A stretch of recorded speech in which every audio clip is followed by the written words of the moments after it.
Surviving a week in the Borneo Rainforest, daily challenges and discoveries. Imagine stepping into a world where the air hangs heavy with moisture, and the canopy above forms an endless green cathedral, filtering sunlight into a mosaic of shadows and glimmers. The Borneo Rainforest, spanning the third largest island on Earth, is a realm of unparalleled biodiversity, home to over 15,000 plant species and countless creatures that have evolved in harmony with this lush, unforgiving environment. Here, towering dipterocarp trees rise like ancient sentinels, their buttress roots sprawling across the forest floor to anchor them in shallow, nutrient-poor soils. Yet beneath this verdant beauty lies a host of challenges: relentless humidity that clings to the skin, sudden downpours that transform paths into mudslides, and a symphony of insects whose bites can bring illness. Navigation is a puzzle in the dense undergrowth, where visibility is limited to mere meters, and the risk of encountering venomous snakes or elusive predators looms quietly. For those who venture in, surviving a week demands respect for the forest's rhythms. How does one endure in this emerald labyrinth where life thrives amidst constant rain and competition?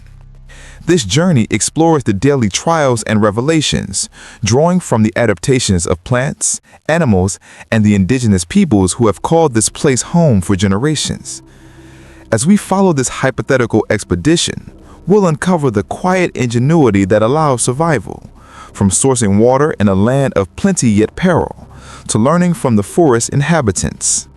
Let the gentle rustle of leaves and distant calls guide us through the serene yet demanding world. Body. A week in the wild. Day 1. Arrival and acclimation. As dawn breaks on the first day, the forest awakens with the soft chorus of bird calls and the drip of overnight dew. The primary challenge is orientation, stepping off the beaten path into the thicket, where the uniform greenery can disorient even seasoned explorers. Fact 1. Borneo's lowland rainforests are dominated by dipterocarp trees that can reach heights of 65 meters, creating a multi-layered canopy that blocks GPS signals and sunlight. To adapt, one must mark trails with natural markers, much like the indigenous Penan people who use bent saplings as signposts. Discovery comes in the form of the forest's humidity, averaging 80 to 90%, which necessitates building an elevated shelter from palm fronds to avoid flooding. Fact 2. Plants here, like those with drip-tip leaves, shed water efficiently to prevent fungal growth, a lesson in efficiency for human survival. As night falls, the buzz of insects intensifies, reminding us of the need for long clothing and natural repellents derived from local plants. Day 2. Sourcing sustenance. The second day focuses on the quest for water and food amid the paradox of abundance. Challenge. While rain is frequent, streams may carry parasites, requiring boiling or filtration. Tips echoed in jumbo survival guides. Fact 3. Indigenous Dayak communities harvest rainwater from large leaves, channeling it into bamboo containers for safe drinking. Foraging reveals edible fruits like the durian, but caution is key. Many plants mimic safe ones. Observing pygmy elephants foraging along riverbanks. Their small size and adaptation to dense forests where larger bodies would hinder movement. Fact 4. These elephants consume 150 kilograms of vegetation daily, including bark and roots, showcasing the forest's nutrient cycling. By midday, a simple trap yields fish from a stream supplemented by wild ginger for flavor and medicinal aid against stomach ailments. Day 3. Navigating the labyrinth. Navigation emerges as the core trial on day 3, with the dense undergrowth turning every step into a deliberate choice. Challenge. Leeches and mosquitoes swarm, drawn by sweat and movement. DEET or salt rubs offer relief, as practiced by locals. Fact 5. Leeches detect hosts through vibrations, a reminder to move stealthily. Using a machete to clear paths risks alerting wildlife. Discovery. The calls of hornbills echo through the trees, their large caskets amplifying sounds for communication across vast distances. Fact 6. These birds disperse seeds, aiding forest regeneration, much like how human trails inadvertently spread plant life. By evening, following a river leads to a clearing, revealing the interconnected web of life. Day 4. Wildlife encounters. Day 4 brings intimate brushes with the forest inhabitants, where caution meets wonder. Challenge. Venomous snakes like the pit viper camouflage among vines, requiring vigilant foot placement. Fact 7. Animals here, such as the clouded leopard, have adapted with spotted coats for stealth and dapple light. Discovery. Spotting a Borneo orangutan swinging gracefully, its long arms up to twice his body length, an evolution for arboreal life. Fact 8. Orangutans build nightly nests from branches, a behavior mirroring human shelter construction. Nearby, proboscis monkeys leap into rivers to escape, their webbed feet aiding swimming, an adaptation unique to riparian habitats. Fact 9. These monkeys enlarge their noses, amplifying calls, essential for group cohesion in a noisy forest. Day 5. Learning from the locals. Inspired by indigenous wisdom, Day 5 delves into cultural adaptations. Challenge. Sustaining energy amid constant exertion.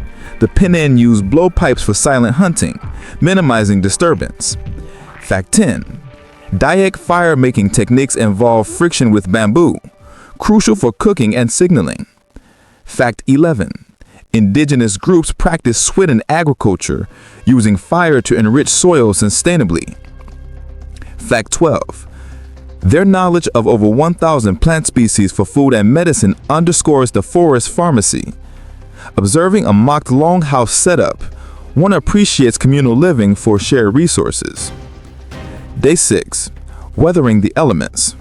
As rains intensify on Day 6, the challenge of persistent wetness tests resilience. Fact 13. Fungal and fences thrive in humidity, necessitating dry feet and antifungal leaves like neem. Challenge. Flash floods alter landscapes, forcing high ground retreats. Discovery. Apathetic orchids cling to trees, absorbing moisture from air, a model for human water collection.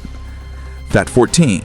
Over 3,000 orchid species in Borneo adapt with aerial roots. Fact 15. Sun bears, the smallest bears, climb trees for honey, their strong claws an evolutionary edge. The day's end brings a serene sunset filtered through mist, highlighting the forest's cyclical renewal. Day 7. Reflections and departure. The final day is one of consolidation, gathering lessons before exit. Challenge. Extracting without trace, preserving the delicate balance. Fact 16. Logging threatens 50% of Borneo's forest, impacting endemic species. Discovery. New species are still being found, like tiny beetles in marsh layers. Fact 17. The forest hosts 222 mammal species, many endemic. Fact 18. Pitcher plants trap insects for nutrients in poor soils. Fact 19. Rafflesia, the world's largest flower, blooms rarely, symbolizing fleeting beauty. Fact 20. Indigenous sustainable practices, like selective harvesting, offer models for conservation. Conclusion. As the week draws to a close, the Borneo Rainforest reveals itself not as the foe, but as a profound teacher of resilience. And this verdant expands, life endures through quiet adaptations, plants reaching for light, animals navigating shadows, and humans harmonizing with nature's pulse. The challenges of humidity, navigation, and sustenance forge a deeper appreciation for the intricate web sustaining it all. Yet threats like deforestation remind us of fragility. Preserving this biodiversity is essential for global health. In the end, survival here whispers a universal truth. True endurance lies in balance, respect, and the gentle flow of coexistence. As leaves rustle in the breeze, one leaves with a sense of peace, carrying the forest wisdom into the wider world. Word count 1,456.